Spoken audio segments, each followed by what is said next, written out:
إن في خلق السماوات والأرض واختلاف الليل والنهار لآيات لأولي الألباب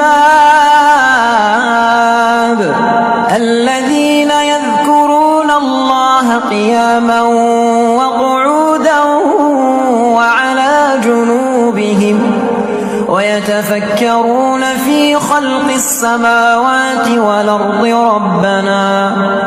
ربنا ما خلقت هذا باطلا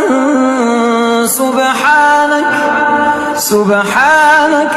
فقنا عذاب النار